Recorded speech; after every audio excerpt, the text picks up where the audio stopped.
Hi viewers, இன்னைக்கான வீடியோல என்ன நடக்குது சொல்லிட்டு பார்ப்போம். வீடியோக்குள்ள போறதுக்கு முன்னாடி நம்ம சேனலை லைக் அண்ட் சப்ஸ்கிரைப் பண்ணிட்டு கொஞ்சம் சப்போர்ட் பண்ணுங்க. வாங்க இப்போ வீடியோக்குள்ள போலாம்.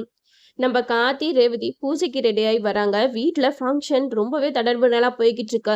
அந்த நேரம் பார்த்து நம்ம ரேவதி வந்து கார்த்திக் என்ன ஷர்ட் கலர் போட்டிருக்காரோ அதே மாதிரி தான் அவங்களும் அதுக்கு மேட்சா புடவையும் உடுத்திட்டு வராங்க. நம்ம கார்த்திக் கிட்ட நின்று ரேவதி சொல்றாங்க, பாத்தியா நீ நானும் மேட்சிங்கா ட்ரெஸ் போட்டிருக்கோம்ல அப்படின்னு சொல்லிட்டு சொல்ல, அதுக்கு கார்த்தி சொல்றாங்க, இதுக்காக தான் இவ்வளவு லேட் பண்ணியா அப்படின்னு சொல்லிட்டு சொல்றாங்க. அதுக்கு ரேவதி சொல்றாங்க, ஆமா மேட்சிங்கா ட்ரெஸ் பண்ணணும்னா அதுக்கு டைம் ஆகும்ல அப்படின்னு சொல்லிட்டு நக்கல் பண்ணி பேசிக்கிட்டு இருக்காங்க. இதெல்லாம் இன்னும் மேட்சிங்காவே இல்லை அப்படின்னு சொல்ல, அதுக்கு ரேவதி சொல்றாங்க, நல்லா பாரு நீ நானும் ஒரே கலர் தான் அப்படின்னு சொல்லிட்டு ரேவதி காமெடி பண்ணி பேசிக்கிட்டு இருக்காங்க. இந்த இடத்துல ரோகிணி சொல்றாங்க, என்ன ரேவதி நீயும் ராஜா ஒரே மாதிரி மேட்சிங்கா ட்ரெஸ் போட்டிருக்கீங்க அப்படின்னு சொல்லிட்டு ரோகிணி சொல்ல, அதுக்கு ரேவதி சொல்றாங்க, ஆமாக்கா நல்லா இருக்கா அப்படின்னு சொல்லிட்டு கேட்கறாங்க. அதுக்கு ரோகிணியும் சூப்பரா இருக்கு, டெய்லியும் இதே மாதிரியே 2 பேரும் மேட்சிங்கா ட்ரெஸ் போடுங்க அப்படின்னு சொல்றாங்க.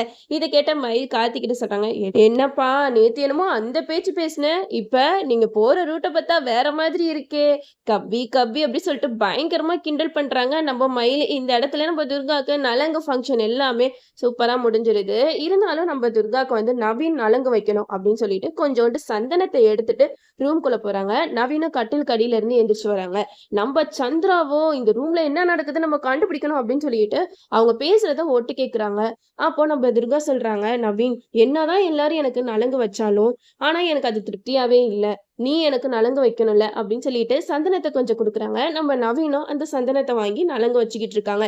இதெல்லாம் பார்த்த சந்திரா வந்து, அட பாவி நீ இங்கதான் ஒழிஞ்சுக்கிட்டு இருக்கியா, இவ்வளவு நாள் எனக்கு இது தெரியாம போச்சே, மாட்டினடா அப்படின்னு சொல்லிட்டு உடனே போலீஸ்க்கு கால் பண்றாங்க. அப்போ சந்திரா போலீஸ் கிட்ட பேசுறாங்க, சார் நீங்க ரொம்ப நாளா நவீனன்னு ஒருத்தனை தேடிட்டு இருக்கீங்களே, அவன் வேற எங்கேயும் இல்ல, நான் சொல்ற வீட்டுல தான் பதுங்கி இருக்கான், சீக்கிரம் வந்து ஏன்னா அவனை பிடிச்சிடலாம் அப்படின்னு சொல்லிட்டு சொல்ல, உடனே போலீஸும் சாமுண்டீஸ்வரி வீட்டுக்கு வராங்க. அங்க வந்துட்டு சாமுண்டீஸ்வரி போலீஸ் எல்லாம் பார்த்துட்டு, என்ன சார் என்ன பிரச்சனை அப்படின்னு சொல்லிட்டு கேட்க, அதுக்கு போலீஸ் சொல்றாங்க, இல்லம்மா நீங்க கம்ப்ளைண்ட் பண்ணியிருந்தீங்களே நவீன் அவன் வந்து உங்க வீட்டுல தான் மறைஞ்சிருக்கிறதா எங்களுக்கு ஒரு ஃபோன் கால் வந்துச்சு, அதனாலதான் அவனை பிடிச்சிட்டு போறதுக்காக வந்திருக்கோம் அப்படின்னு சொல்றாங்க. இதை கேட்டு சாமுண்டீஸ்வரி சொல்றாங்க, சார் இங்கே ஃபங்க்ஷன் நடந்துட்டு இருக்கு, இங்க அப்படிலாம் யாருமே இல்ல சார் அப்படின்னு சொல்றாங்க. அப்போ சந்திரா சொல்றாங்க, அக்கா நீ என்ன புரியாம பேசிக்கிட்டு இருக்க, போலீஸ் வந்து இன்ஃபர்மேஷன் இல்லாம வந்திருப்பாங்க, அவங்களோட வேலையை பார்க்க விடு, அவங்க என்ன நவீன கண்டுபிடிக்க தானே வந்திருக்காங்க, அவங்க தேடிட்டு இருந்தா பிடிச்சிட்டு போவாங்க, அப்படி இல்லைன்னா விட்டுட்டு போயிருவாங்க அப்படின்னு சொல்ல, இதை கேட்ட சாமுண்டீஸ்வரியும் சரி சார் நீங்க தேடுதல் வேட்டையை ஆரம்பிங்க அப்படின்னு சொல்லவுமே போலீஸ் வந்து எல்லாருமே செக் பண்ணி பாக்குறாங்க. அப்போ துர்கா ரூம்ல நவீன் வந்து ஒளிஞ்சிருக்காரு. இதை பார்த்ததுமே துர்காக்கு என்ன பண்றதுனே தெரியல. நவீன் வந்து போலீஸ் கிட்ட நல்லா மாட்டிக்கிட்டாரு. நம்ம கார்த்தி ரேவதி இவங்க வந்து பாத்துக்கிட்டு இருக்காங்க. ஆனா யாராலுமே எதுவுமே செய்ய முடியல. அப்போ துர்கா வந்து நவீன போலீஸ் பிடிச்சிட்டு போறத அப்படியே கண்ணெல்லாம் கிளங்கி போய் நின்று பாத்துக்கிட்டு இருக்காங்க. அவங்களாலேயும் எதுவும் ஹெல்ப் பண்ண முடியல. அப்போ சந்திரா சொல்றாங்க, பாத்தியாக்கா அவன் எப்படி இந்த வீட்டுக்கு வந்தான், இந்த டிரைவரோட உதவி இல்லாம அவன் இந்த வீட்டுக்கு வந்திருக்கவே முடியாது, ஏன்னா இவனோட ஃப்ரெண்டு தானே இவன், அதனாலதான் இந்த டிரைவர் அவனை இந்த வீட்டிலே மறைச்சு வச்சிருக்கான், இப்பயாவது தெரிஞ்சுக்கோ இவன் எப்படிப்பட்டவன் அப்படின்னு சொல்லிட்டு கார்த்தி பத்தி சொல்றாங்க.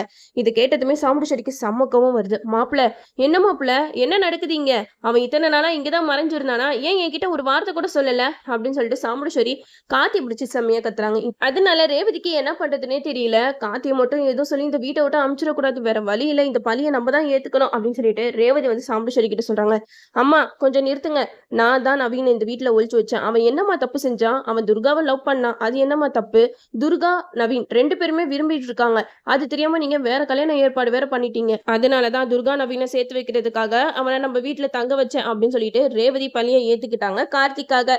இதுக்கப்புறம் சாமுண்டீஸ்வரி என்ன முடிவு எடுக்கிறாங்கன்னு நம்மளும் வெயிட் பண்ணி பார்ப்போம். ஓகே வீவர்ஸ், இந்த வீடியோ உங்களுக்கு பிடிச்சிருந்தா லைக் பண்ணுங்க, மறக்காம நம்ம சேனலை சப்ஸ்கிரைப் பண்ணிருங்க.